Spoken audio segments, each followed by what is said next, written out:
whatever you're saving up for. A CD from Sandy Spring Bank lets you grow your savings at a guaranteed rate. Right now, earn interest at 4.5% APY on an 8-month CD special or 4.25% APY on a 14-month CD special. Learn more at sandyspringbank.com/CD specials. Minimum opening deposit to earn the annual percentage yield is $500 for the 8-month CD special and $2,500 for the 14-month CD special. Member FDIC. From the radio studios of WDBO in sunny Orlando, Florida, here's talk radio host Joe Kelley's Behind the News podcast, where Joe and his listeners and guests discuss the most important issues of the day, plus the crazy and bizarre stories of the infamous Florida man. Here's Joe Kelley. Well, I'm so excited. Joining us now is Patrick Goddard. He is the president of Brightline. Patrick, thank you so much for joining us here in our studio today. It is a pleasure. I'm delighted to be here today. Now, I'm a bit of a train nerd, and we love riding the rails. We love riding trains, my wife and I do, and we are very excited about the forthcoming Brightline. But let's talk to someone who perhaps just moved to Orlando. We're getting, 10,000 new residents a month, I'm told, and maybe some have never heard of Brightline. They don't know what the train situation here is in Central Florida.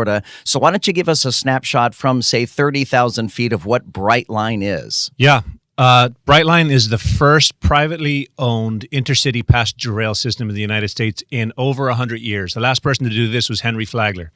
And it is an intercity train, passenger train service that's going to connect Central Florida and South Florida. We've been operating since about 2018 in South Florida between Miami and Palm Beach. We've got stations in Aventura, Fort Lauderdale, and Boca as well. And we've been running that, as I said, since 18. We shut down for a little bit during the pandemic and reopened at the end of 21, but that business has been going gangbusters. We got full trains down in South Florida. It's a very event and activated region. So that's been really busy, really great, and given us a good running start for when we open up and connect the system to Orlando in the very, very near future. And I'm so excited about that. And these trains are not like Amtrak trains. They're not like Sunrail trains. Tell us how they're different from those trains. Yeah, I mean, what we really set out to do is reinvent the passenger rail experience in America. And, when we looked around us, we saw that most people's perception of train travel was it was dark and dreary and gray and, not a particularly great experience. My background is in the hotel industry, and why do they hire a hotel guy to run a train company? Well, we really wanted to create something that was at the intersection of transportation and hospitality. So we look at everything through the lens of the modern traveler and their experience. So we care about things like architecture, interior design, how the station smells, how the customer service is, the quality of the food and beverage, our lounges, our bars. It really is more of a hospitality experience. On board the trains, leather seats, Wi-Fi, plentiful outlets. You're not crawling around under your seat to try and plug something in. We really did focus on the customer journey, and I think people have responded really positively to that already in South Florida. We've got a very high net promoter score. That's really a score that tells us people's intent to come back and people's propensity to recommend our service. It's in the 80s, which is about 50 points higher than most transportation companies. So people expect an experience now. It's no longer about providing people with the commodity of transportation. It's about providing them with an experience around that commodity, and that's what we've delivered. And forgive me for comparing Brightline to Amtrak and to Sunrail, but it's the only thing I can compare it to, as I've not ridden on Brightline. I saw the time trials, and that was very impressive. But are the Brightline trains like an Amtrak train in that they have different compartments? Are there sleeping compartments? Are there dining cars? That kind of stuff with a Brightline train? So initially, we're going to launch with two classes of service. Our Smart service, which is really equivalent to a business class service, and our Premium service, which is really a first class service. So the Smart service, it's a very comfortable experience, leather seats, a great boarding experience, a great station experience. Food and beverage is served, but you pay for it. In Premium, everything is included. So you get access to a premium lounge in the station where there's complimentary food and beverage, including beer and wine. On board the train, same thing. There will be a meal served. and your alcohol is included. So it's just a nicer experience. We also give premium passengers advanced boarding, and we include Brightline Plus, which is our mobility. It's our door-to-door service that takes you from wherever you are to the station. This is a seamless service that's integrated into our app, so you can actually book from where you are to where you want to go to, and that's all included as part of the premium experience. We're talking to Patrick Goddard. He is the president of Brightline. What would you say is your target audience? Who do you think is most inclined to want to ride Brightline in the future? Look, I think anybody who wants to get out of their car is a great candidate for Brightline. There are about 35. We all know how big and busy of a state we live in. We've got 20 million residents, about 130 million visitors a year. And we estimate that there are about 35 million trips every year between South Florida and Central Florida. And all those trips are taking place on two highways that are sandwiched between the Atlantic and Lake Okeechobee. So there are people looking for alternatives to that long and painful drive that is subject to accidents, that is subject to weather. So the way we think about it is anybody who's looking to get out of their car, be more productive, have a safer, more eco-friendly and comfortable journey between Central Florida and South Florida, we are the solution for them. So today in South Florida, it's a slightly different business because it's a shorter distance, right? We're only moving people 67 miles between Miami and West Palm, and a lot of people are taking shorter journeys from Fort Lauderdale to Miami, for example. So in many cases, they're just going to events. About 25% of them are using it to get to and from work or for business. Once we connect to Orlando, I think the focus becomes much more on the leisure market, of course. Obviously, Orlando has several attractions that generate lots of demand from South Florida, and not just South Florida residents, but also people landing into South Florida from other parts of the United States and internationally. And a lot of those people today, when they land in South Florida, they're renting a car, they're getting on a bus, and that's probably not what they would prefer to do. And in the case of Europeans, it's probably not what they're used to doing. So I think this will be a great solution for the leisure market, for the leisure traveler. The business traveler as well can be more productive. Our biggest group of customers in South Florida today are probably attorneys who recognize that they can make a lot more money on an hourly basis sitting on a train than driving their car. So we've been able to. People have understood that increase in productivity by riding on a train. This sort of idea of being able to travel stress-free, to be able to work in your laptop, have a drink, do some work, watch a movie. In the context of families, kids can run around. They've got room to breathe. They can watch their movies or play games. You don't have to stop for the bathroom. You don't have to stop for food. All of that is taken care of for you on board the train. So I think leisure travelers, there's a great experience in store for them. I think business travelers, will find it to be extremely productive for them. And then just generally, we know, for example, in Orlando, we have a lot of students going to UCF who live in South Florida. Their parents live in South Florida. So being able to provide them with another solution that doesn't require a car, I think is going to be highly accretive. And there's lots of other, use cases that we've seen as we've spoken to people in this market in Central Florida, whether they're in the medical field or they're in education or they're working in construction or design or engineering. A lot of these companies, a lot of these corporations are regional in nature, and they're working on projects in South and Central Florida. So the ability to move around the state and be productive is going to be a game changer for a lot of them. As I drive along the beach lines, State Route 528, I have watched the progress as the tracks have been laid and as the speed tests and the ballast and everything else that is laid out to create this track. Are all of the Brightline tracks designed for Brightline, or do you guys use any tracks that are shared tracks? Yeah, so we actually, it's an interesting story. So the tracks that we operate on between Cocoa and Miami are the same tracks that Henry Flagler built over 100 years ago, connecting Jacksonville to Key West. Now, a lot has changed since then, obviously, and the train tracks no longer go down to Key West. Those blew into the ocean in a hurricane in the 1930s. But that has been a freight railroad since the 60s. It was a single-track freight railroad running from Miami up to Jacksonville. So what we did was we acquired the freight railroad. We improved the tracks from Miami to Cocoa, where we turn and get onto that 528 expressway, and that's where we built 50 miles of new track.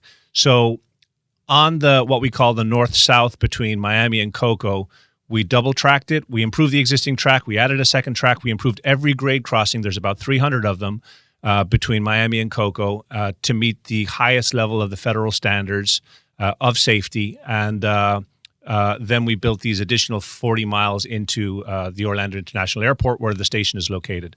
So we share tracks on the north-south with the freight railroad, with Florida East Coast Railroad. And then we don't share at all. It's exclusively for Brightline on the east-west. I got so nerdy watching those tracks get laid, and you guys have such complicated tools when it comes to working on the railroad. You guys have such unique and complicated tools to lay down everything as the track goes. Oh, to have had that back in the day when they had to drive stakes by hand and everything else. Definitely a very different picture today than it was 100 years ago when Henry Flagler was laying this. And, we have probably one of the most innovative construction teams in the country when it comes to developing intercity passenger rail. And they've done a lot of very innovative things to get this project delivered on time and on budget. Patrick, where will the stations be here in the Orlando area? So we have one station contemplated at the Orlando International Airport in adjacent to Terminal C, which is the new terminal that they just opened last September. So it's at this building called the Intermodal Terminal Facility, where there will be, which is really going to be intended to be a hub for all kinds of transportation for the 60 or so million passengers that are traveling through MCO on an annual basis. So that's where you'll be able to get a people mover from any of the other terminals into the intermodal terminal facility. And then it's a short walk into the Brightline station. So it's very convenient for passengers coming in and out of that airport. And, you'll literally walk off your flight, have a 10-minute walk to the station and jump on a train to South Florida and be, in Palm Beach in 2 hours or down in Miami in about 3.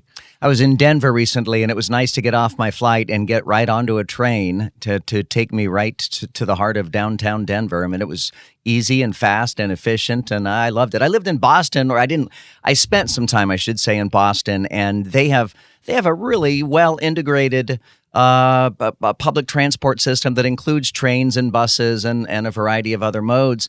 And I got to tell you, as you alluded to, it was so refreshing to be able to take public transportation and get stuff done, to be able to multitask instead of having my eyes glued to the road and being afraid of the cars zooming by next to me. We're so far behind in this country in terms of transportation infrastructure. When you talk to people in Europe, they are banning short haul flights because really what intercity passenger rail does is it eliminates it where there is a route that is in the category of too short to fly, too long to drive. Passenger rail is really the answer.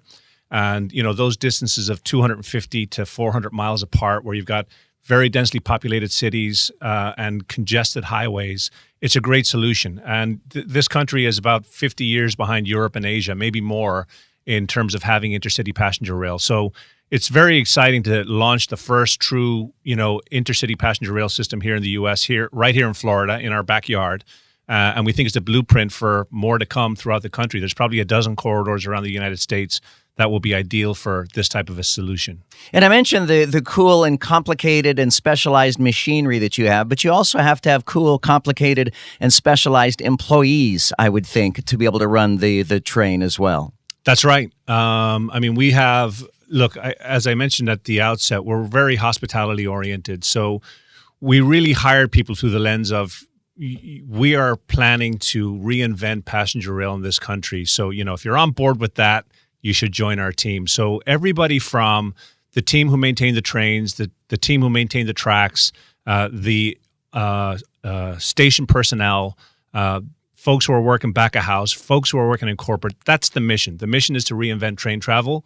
And everybody believes what we believe about, and shares those same values of how to do that. And the evidence is in how our guests feel about our service and our brand in South Florida already. But yeah, it takes a village and it takes exceptional people, and we're very fortunate to have plenty of them. Let's talk about speed, because I know that the Brightline train, one of the things that is important to note is that this train hustles quite a bit faster than other trains. Can you compare it to the speeds of, say, an Amtrak or a Sunrail system? Yeah, I mean, what I would say is a lot of people buy in for the speed and stay for the experience, right? You know, the speed starts to matter less once you understand all of the intrinsic benefits of riding on a train versus driving your car. That said, in South Florida, we run our trains at 79 miles an hour up to West Palm, and then we're able to increase speeds to 110 until we get to Cocoa, and then we run 125 from Cocoa into the airport. So that's, you know, typically commuter rail systems run somewhere between 50 and 70 miles an hour. The Amtrak, the only train that runs higher than that will be the Acela in the Northeast that can reach speeds up to 150, but that's contingent on the condition of the infrastructure, and it doesn't appear to happen that often. But you know, we think that the travel time of just under 3 hours on an express train between Miami and Orlando is a big improvement over driving. Patrick Goddard is the president of Brightline, and we have been talking about the forthcoming Brightline extension that is going to take South Florida residents up here to Central Florida and Central Florida residents down to South Florida. And I would imagine you'll have the opportunity to expand. I mean, is there any kind of nationwide expansion contemplated here? Well, you know, I think that there are probably a dozen corridors around the United States that should have intercity passenger rail. They fall into that too short to fly, too long to drive category. As far as Brightline is concerned, in addition to our Florida project, we are developing a project that we hope will be ready for construction, to begin construction this year, called Brightline West, which would connect Los Angeles to Las Vegas at speeds of up to 200 miles an hour. That'll actually be the first truly high-speed rail system in the United States ever. So we're very proud of that, very excited about that, and excited to get started on that project. That's all Brightline has on the docket for now, but there are other projects being talked about around the country. You know, it would be great to see more of this getting deployed around the United States. And Patrick, as we addressed in the last segment how fast the Brightline trains are capable of going, address some of the safety precautions, the safety standards that you guys have put in place for the safety of not only the riders of the train, but for drivers or pedestrians who may not recognize what train tracks are. Yeah. I mean, look, I think that travel by train is the safest way to travel. There is no safer way to travel as a passenger. And we have invested significant capital. You know, this investment is going to be north of $5 billion. And a lot of that has been spent on improving the infrastructure that connects the tracks all the way from Miami to Cocoa and then across from Cocoa into the Orlando airport. And we've spent that money on not just meeting, but in many cases exceeding the federal standards that are required, you know, in terms of the grade crossings, the gates, the bells, the lights, the timing. All of that work has been, you know, meticulously studied to ensure the safety of the system itself. But what we always worry about and what we advocate for pretty aggressively is how people actually behave around railroad tracks. It's endemic to the industry. It happens all over the country, all over the world, where you have individuals who circumvent the very safety equipment we've put in place to protect them and put their lives at risk, you know, to save a few seconds, to save a minute or two, where they don't want to wait for a train to cross. Will they drive around gates? Or they walk along tracks where they're not supposed to be. So we like to remind people to obey all of the laws around grade crossings, to stay off tracks. In fact, it's trespassing to walk on tracks or walk across tracks anywhere other than a designated grade crossing. We invest significant money in advocating for rail safety. And the way we think about it is the way the industry has thought about it for years, through three lenses: engineering, so putting in mechanisms to actually physically prevent people from getting onto the tracks; enforcement, working along with law enforcement and our own security team to ensure that people obey the laws around the railroad tracks themselves; and education. Whether it's PSAs, whether it's presentations to schools, whether it's training bus drivers, our emergency responders, we invest a lot of time and effort into these three areas to continue to amplify the message of rail safety. Patrick, address for us, if you will, ticket prices and give us just a snapshot of what the schedule is going to look like. Well, look, that's the big news this week. So we've held off on announcing this because we've been, working hard on delivering the project itself. But now we're getting very close. So we're actually going to be putting tickets on sale next month. And what you'll see is ticket prices starting at $79 each way for our smart service and $149 each way for our premium service. That's the one I talked about that has all these inclusions, food and beverage, transportation, et cetera. The trains will be hourly, so you'll have this reliable hourly service. So you really can pick what time, you want to be in South Florida, or if you're coming in the opposite direction, then the trains will leave as early as 5 in the morning from Orlando, 6 in the morning from Miami, and run all day long. We'll have some additional trains running in South Florida to cover some of the late night activity in the South Florida market.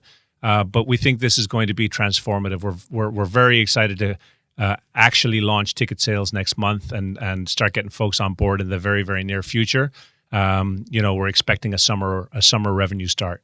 If somebody wants more information, Patrick, I presume the website is available? Yes, they can go to gobrightline.com. They can follow us on Instagram. We got lots and lots of information there. There's actually a whole Orlando page that's dedicated to talking about our expansion into this market, and I think you'll find that to be very informative. Tell us about the station at Orlando International Airport. So, Joe, this is really nothing like it's not what you imagine when you think about a train station.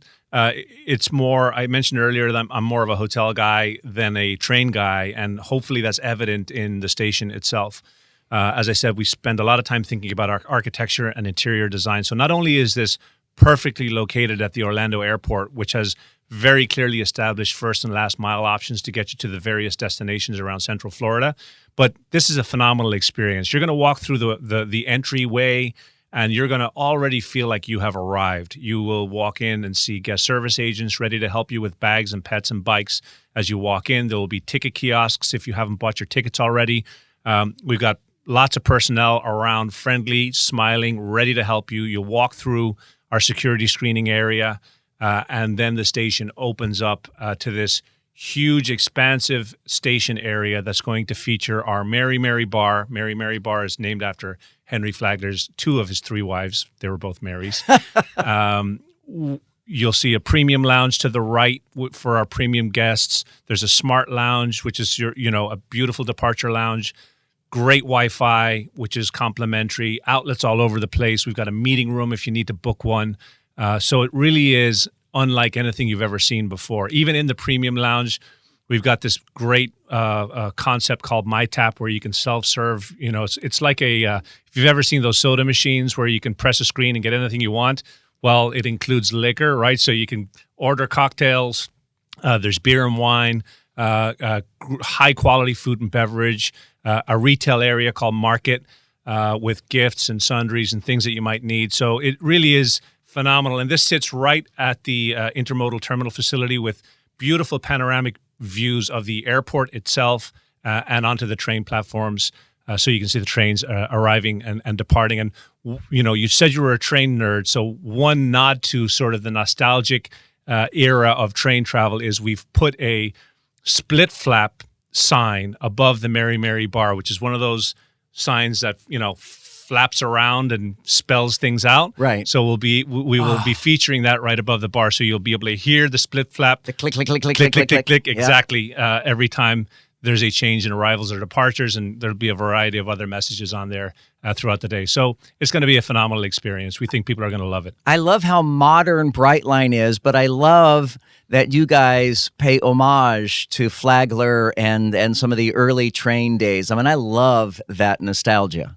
Well, we thought it was important. You want to be modern, you want to be today, you want to be relevant to today's modern traveler, but you also, we stand on the shoulders of giants. Had Henry Flagler not done what he did back at the end of the 19th century, we wouldn't be doing what we're doing today. So If you ever read, there's a book called Last Train to Paradise by Les Danforth, which describes his odyssey to create these train tracks from Jacksonville down to Key West. It's a great read, but it gives I have a lot of respect for his drive, for his passion, for his commitment to doing this, and it's pretty miraculous that he actually pulled it off in that era. So I think the least we can do is pay him some of his dues for what we've been able to accomplish on top of his. We've been talking to Patrick Goddard. He is the president of Brightline Trains. Patrick, thank you so much for coming in and sharing all this information with our listeners. Thank you for having me on. We can't wait to see you on board. Whatever you're saving up for, a CD from Sandy Spring Bank lets you grow your savings at a guaranteed rate. Right now, earn interest at 4.5% APY on an 8-month CD special or 4.25% APY on a 14-month CD special. Learn more at sandyspringbank.com/CD specials. Minimum opening deposit to earn the annual percentage yield is $500 for the 8-month CD special and $2,500 for the 14-month CD special. Member FDIC.